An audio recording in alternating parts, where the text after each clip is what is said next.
ಮಕ್ಕಳ ಡಾಕ್ಟರ್ ಮನೆಯಲ್ಲಿ ಗಾಂಜಾ ಗಮ್ಮತ್ತು. ಮನೆಯಲ್ಲೇ ಗಾಂಜಾ ಸೇವನೆ ಮಾಡ್ತಿದ್ದ ಈ ಡಾಕ್ಟರ್ ಬೆಳಗಾವಿಯಲ್ಲೊಬ್ಬ ಡ್ರಗ್ಸ್ ಡಾಕ್ಟರ್.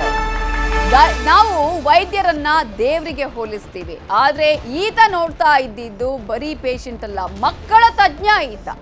ಆದ್ರೆ ಈತ ಮಾಡ್ತಾ ಇದ್ದಂತಹ ಕೆಲಸ ಏನು, ಈತನ ಮೇಲೆ ಏನೆಲ್ಲ ಆರೋಪ ಕೇಳಿ ಬಂದಿತ್ತು, ಈತನ ಮನೆಯಲ್ಲಿ ಸಿಕ್ಕಿದ್ದೇನು?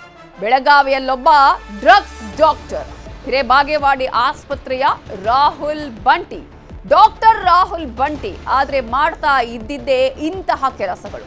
ಬೆಳಗಾವಿಯ ಶಿವಬಸವನ ನಗರದಲ್ಲಿದ್ದಾರೆ ಈ ವೈದ್ಯ.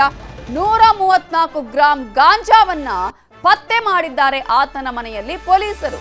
ಹಾಗಾದ್ರೆ ಈಗ ಇರುವ ಪ್ರಶ್ನೆ, ಗಾಂಜಾ ಹೊಡೆದು ಈತ ಟ್ರೀಟ್ಮೆಂಟ್ ಕೊಡ್ತಾ ಇದ್ನಾ ಅನ್ನುವ ಪ್ರಶ್ನೆ ಇದೆ. ವೈದ್ಯನ ವಿರುದ್ಧ ಮಾಳಮಾರುತಿ ಠಾಣೆಯಲ್ಲಿ ಕೇಸ್ ದಾಖಲಾಗಿದೆ, ಆದ್ರೆ ಈತನ ಬಂಧನ ಆಗಿಲ್ಲ. ಬೇರೆ ನಾವು ಪ್ರಕರಣಗಳಲ್ಲಿ ಗಮನಿಸಬಹುದು, ಈ ರೀತಿಯಾಗಿ ಗಾಂಜಾ ಕೇಸ್ನಲ್ಲಿ ಬಂಧನಕ್ಕೆ ಒಳಪಡಿಸ್ತಾರೆ, ಆದ್ರೆ ಇಲ್ಲಿ ಯಾವ ಬಂಧನನೂ ಆಗಿಲ್ಲ, ಯಾವ ಕ್ರಮವನ್ನು ತೆಗೆದುಕೊಂಡಿಲ್ಲ. ಪ್ರಾಥಮಿಕ ಆರೋಗ್ಯ ಕೇಂದ್ರದಲ್ಲೂ ಕೂಡ ಈತ ಅಲ್ಲಿ ಸೇವೆಯನ್ನ ಸಲ್ಲಿಸ್ತಾ ಇದ್ದಾನೆ. ಹಾಗಾದ್ರೆ ಇಷ್ಟೆಲ್ಲ ಗೊತ್ತಿದ್ರು ಯಾಕೆ ಅಧಿಕಾರಿಗಳು ಸುಮ್ಮನಾಗಿದ್ದಾರೆ?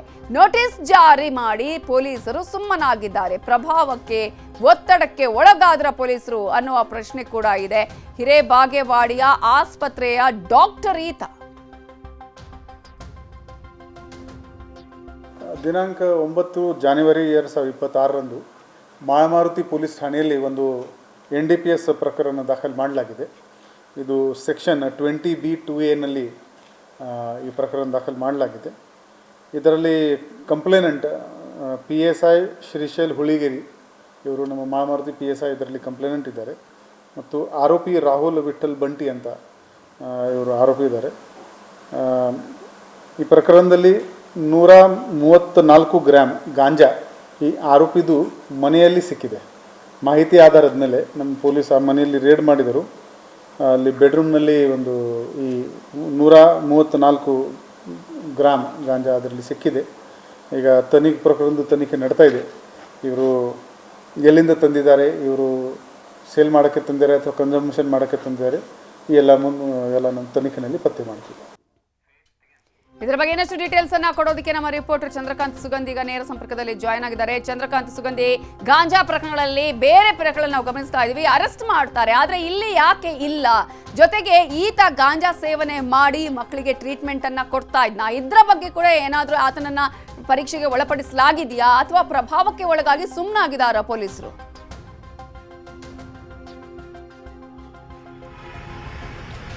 ನವಿತಾ ಜೈನ್, ಬೆಳಗಾವಿಯಲ್ಲಿ ನಡೆದಂತಹ ಒಂದು ಪ್ರಕರಣ, ರಾಹುಲ್ ಬಂತಿ ಅಂತಕ್ಕಂಥ ವೈದ್ಯನ ಮನೆ ಮೇಲೆ ಖಚಿತ ಮಾಹಿತಿಯ ಮೇರೆಗೆ ಪೊಲೀಸರು ದಾಳಿ ಮಾಡ್ತಾರೆ. ಪೊಲೀಸರು ಸ್ವಯಂ ಪ್ರೇರಿತವಾಗಿ ಇಲ್ಲಿ ದಾಳಿಯನ್ನ ಮಾಡಿರ್ತಕ್ಕಂಥದ್ದು. ಮಾಳಮಾರುತಿಯ ಸಬ್ ಇನ್ಸ್ಪೆಕ್ಟರ್ ನೇತೃತ್ವದಲ್ಲಿ ಒಂದು ದಾಳಿ ನಡೆಯುತ್ತೆ. ದಾಳಿ ವೇಳೆಯಲ್ಲಿ ಈ ಒಂದು ವೈದ್ಯನ ಮನೆಯಲ್ಲಿ 134 ಗಾಂಜಾ ಮತ್ತಿತರ ವಸ್ತುಗಳು ಪತ್ತೆ ಆಗುತ್ತೆ. ಆ ಸಂದರ್ಭದಲ್ಲಿ ಅವತರನ್ನ ಪೊಲೀಸರು ವಿಚಾರಣೆಗೆ ಒಳಪಡಿಸ್ತಾರೆ.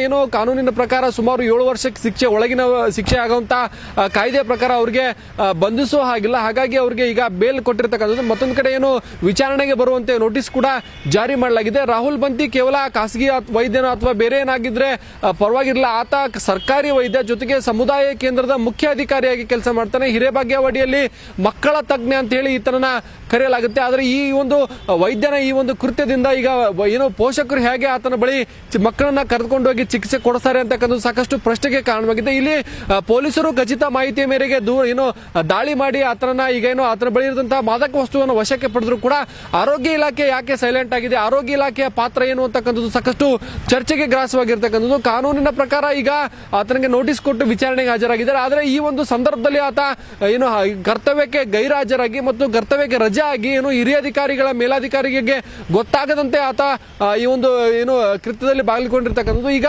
ಆರೋಗ್ಯ ಇಲಾಖೆ ಅಧಿಕಾರಿಗಳು ಆತನನ್ನು ವರ್ಗಾವಣೆ ಮಾಡ್ತಾರ ಅಥವಾ ಆ ಜಾಗಕ್ಕೆ ಏನಾದರೂ ಬೇರೆಯವ್ರನ್ನ ಕರೆತರ್ತಾರ, ಮತ್ತು ಆರೋಗ್ಯ ಇಲಾಖೆ ಇಷ್ಟೆಲ್ಲ ಪೊಲೀಸ್ ಇಲಾಖೆ ಆತನ ಮೇಲೆ ದಾಳಿ ಮಾಡಿ ಗಾಂಜಾ ವಶಕ್ಕೆ ಪಡೆದ್ರು ಕೂಡ ಆರೋಗ್ಯ ಅಧಿಕಾರಿಗಳಿಗೆ ಇದು ಮಾಹಿತಿಯೇ ಇಲ್ಲ ಅಂತಕ್ಕಂಥದ್ದು ಸಾಕಷ್ಟು ಚರ್ಚೆಗೆ ಗ್ರಾಸವಾಗಿರ್ತಕ್ಕಂಥದ್ದು. ಮತ್ತು ಹಿರೇಬಾಗೇವಾಡಿ ಸಮುದಾಯ ಕೇಂದ್ರದ ಮುಖ್ಯ ಅಧಿಕಾರಿ ಆಗಿರೋದ್ರಿಂದ ಈತ ಕೇವಲ ಮನೆಯಲ್ಲಿ ಗಾಂಜಾ ಅಷ್ಟೇ ಅಲ್ಲದೆ ಗಾಂಜಾ ಸೇವಿಸಿರುವುದು ಕೂಡ ಪೊಲೀಸ್ ಪೊಲೀಸರ ಮೆಡಿಕಲ್ ಟೆಸ್ಟ್ ನಿಂದ ದೃಢಪಟ್ಟಿರ್ತಕ್ಕಂಥದ್ದು. ಪೊಲೀಸರು ಈಗ ಏನು ನೋಟಿಸ್ ಅನ್ನ ಕೊಟ್ಟಿದ್ದಾರೆ. ಯಾಕಂದ್ರೆ ಈ ಒಂದು ಪ್ರಕರಣದಲ್ಲಿ ಬಂಧನ ಮಾಡಕ್ಕೆ ಬರಲ್ಲ ಅಂತಕ್ಕಂಥದ್ದು ಪೊಲೀಸರ ಮಾಹಿತಿ. ಯಾಕಂದ್ರೆ 1 kg ಹೆಚ್ಚು ಗಾಂಜಾ ಪತ್ತೆಯಾದ ಸಂದರ್ಭದಲ್ಲಿ ಮಾತ್ರ ಅವ್ರನ್ನ ಬಂಧಿಸಬಹುದು ಮತ್ತು ಹೊಸ ಕಾನೂನಿನ ಪ್ರಕಾರ 7 ವರ್ಷ ಶಿಕ್ಷೆ ಏನು ಇರುತ್ತೆ ಅದ್ರ ಒಳಗಿನವ್ರನ್ನ ಬಂಧಿಸಕ್ಕಾಗಲ್ಲ. ಅವ್ರನ್ನ ನೋಟಿಸ್ ಕೊಟ್ಟು ಮತ್ತು ಬೇಲ್ ಮೇಲೆ ಬಿಡಬಹುದು ಅಂತಕ್ಕಂಥ ಮಾಹಿತಿ ಇರತಕ್ಕಂಥದ್ದು. ಹೀಗಾಗಿ ಈಗ ಪೊಲೀಸರು ಮತ್ತಷ್ಟು ವಿಚಾರಣೆಗಾಗಿ ಕರೆದಿದ್ದಾರೆ ಮತ್ತು ಗಾಂಜಾ ಸೇವನೆಯು ಕೂಡ ದೃಢ ಆಗಿರೋದ್ರಿಂದ ಏನು ಆರೋಗ್ಯ ಇಲಾಖೆ ಈಗ ಈತನ ಮೇಲೆ ಕ್ರಮವನ್ನ ಕೈಗೊಳ್ಳಬೇಕಿದೆ. ನವಿತಾ ಜೈನ್, ಈಗ ಆರೋಗ್ಯ ಇಲಾಖೆ ಯಾಕೆ ಹಾಗಾದ್ರೆ ಸುಮ್ಮನಿದೆ ಇಲ್ಲಿ ಅಂತ ಹೇಳಿ, ಈಗ ಎಷ್ಟು ಟೈಮ್ ಇಂದ ಈ ರೀತಿಯಾಗಿ ಇತ್ತು ಅನ್ನೋದ್ರ ಬಗ್ಗೆ ಏನಾದ್ರು ಮಾಹಿತಿ ಸಿಗ್ತಾ ಇದೆಯಾ? ಮನೆಯಲ್ಲಿ ಆತ ಮನೆಯಲ್ಲಿ ಸಿಕ್ಕಿರೋದ್ರಿಂದ ಈ ಹಿಂದೆ ಕೂಡ ಸಾಕಷ್ಟು ವರ್ಷಗಳಿಂದ ಇಂತಹ ಒಂದು ಕೃತ್ಯವನ್ನ ಆತ ಮಾಡ್ಕೊಂಡು ಬಂದಿದ್ದ.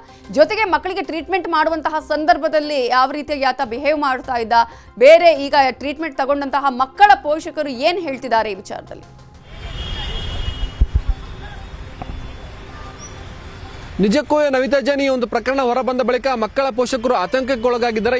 ಇದೇ ವೈದ್ಯನ ಬಳಿ ನಾವು ಮಕ್ಕಳನ್ನ ಇಷ್ಟು ದಿನ ತೋರಿಸಿದ್ವ ಅಂತಕ್ಕಂತಹ ಪ್ರಶ್ನೆಗಳು ಇರ್ತಕ್ಕಂಥದ್ದು. ಯಾಕಂದ್ರೆ ಈಗ ಈ ಒಂದು ಪೊಲೀಸ್ ತನಿಖೆ ಒಂದ್ ಕಡೆ ಆದ್ರೆ ಪೊಲೀಸ್ ತನಿಖೆ ಮಾಡ್ತಿದ್ದಾರೆ ಅಂತಕ್ಕಂಥ ಮಾಹಿತಿ ಏನು ಆರೋಗ್ಯ ಇಲಾಖೆಯ ಇಲ್ಲಿನ ಸ್ಥಳೀಯ ಅಧಿಕಾರಿಗಳಿಗೆಲ್ಲ DHO ಆಗಿರ್ಬೋದು ಮತ್ತು THO ಅವರಿಗೆ ಈ ಒಂದು ಪ್ರಶ್ನೆಯನ್ನ ಕೇಳಿದ ಸಂದರ್ಭದಲ್ಲಿ ಅವ್ರು ಯಾವುದೇ ಕಾರಣಕ್ಕೂ ನಮಗೆ ಈ ಒಂದು ಪ್ರಕರಣದ ಬಗ್ಗೆ ಮಾಹಿತಿ ಇಲ್ಲ ಅಂತಕ್ಕಂಥ ಉತ್ತರವನ್ನು ಕೊಟ್ಟಿರ್ತಕ್ಕಂಥದ್ದು. ನಿನ್ನೆ ಶನಿವಾರ ಮತ್ತು ಇವತ್ತು ಭಾನುವಾರ ಆದ ಕಾರಣಕ್ಕಾಗಿ ನಿನ್ನೆ ಮೊನ್ನೆ ಕರ್ತವ್ಯಕ್ಕೆ ಕೂಡ ಆತ ಮಧ್ಯಾಹ್ನದವರೆಗೂ ಹಾಜರಾಗಿದ್ದ ಅಂತಕ್ಕಂಥ ಮಾಹಿತಿ ಇದೆ. ಇಷ್ಟೆಲ್ಲ ಆದರೂ ಕೂಡ ಆತನನ್ನ ಕರ್ತವ್ಯಕ್ಕೆ ಹೇಗೆ ಹಾಜರು ಮಾಡಿಕೊಂಡ್ರು ಮತ್ತು ಈ ಆರೋಗ್ಯ ಅಧಿಕಾರಿಗಳಿಗೆ ಯಾಕೆ ಪೊಲೀಸ್ ದಾಳಿಯ ಬಗ್ಗೆ ಮಾಹಿತಿ ಇರಲಿಲ್ಲ ಅಂತಕ್ಕಂಥದ್ದು ಪ್ರಶ್ನೆ ಆಗಿದೆ. ಜೊತೆಗೆ ಏನಂತಂದ್ರೆ ಹಿರೇಭಾಗ್ಯವಡಿ ಏನು ಪೋಷಕರು ಈತನ ಬಳಿ ತೋರಿಸಿದ್ರು ಅವರೆಲ್ಲರೂ ಕೂಡ ಈಗ ಭಯಭೀತರಾಗಿದ್ದಾರೆ. ನವಿತಾ ಜೈನ್.